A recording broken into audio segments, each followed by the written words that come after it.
Msanii wa Tanzania Abigail Chams aweka historia mpya katika tuzo za kimataifa za BET licha ya kuikosa tuzo hiyo. Hii ilikuwa ni kwa mara ya kwanza kwa msanii wa kike kutokea Afrika Mashariki, hatua iliyoiweka Tanzania kwenye ramani ya muziki wa dunia. Tuzo hizi maarufu duniani zimekuwa zikishindanisha wasanii wakubwa kutoka mataifa mbalimbali duniani, na mwaka huu Abigail Chams alikuwa ni miongoni mwa waliotajwa kuwania tuzo hiyo. Ingawa hakuibuka mshindi bana, Abigail ameacha alama kubwa kimataifa kupitia muziki wake unaochanganya R&B, Afrobeat na Bongo Flava. Tayari ameanza kujizolea mashabiki kimataifa kutokana na sauti yake, uandishi wake na uwezo wake wa kipekee kisanaa. Mashabiki wake kutoka ndani na nje ya Tanzania wameonyesha furaha na sapoti kubwa, wakimpongeza kwa kupeperusha bendera ya taifa katika jukwaa la hadhi kubwa duniani. Tuzo hizo za BET zimefanyika Juni 9 nchini Marekani, na jina la Abigail Chams limesikika mbali na kuongeza matumaini ya wasanii wa Tanzania kufanya vizuri zaidi kimataifa.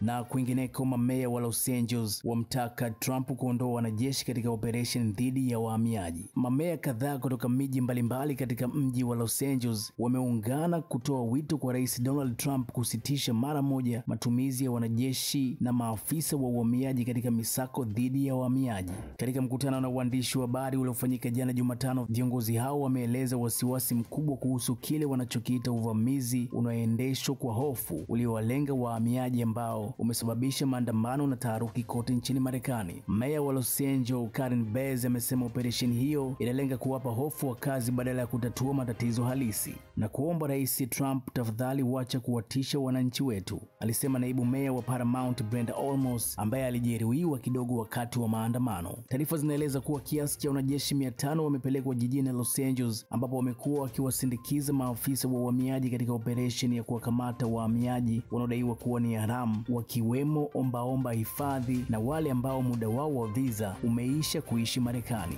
Ripoti za Jaba Kimataifa. God bless Kombe.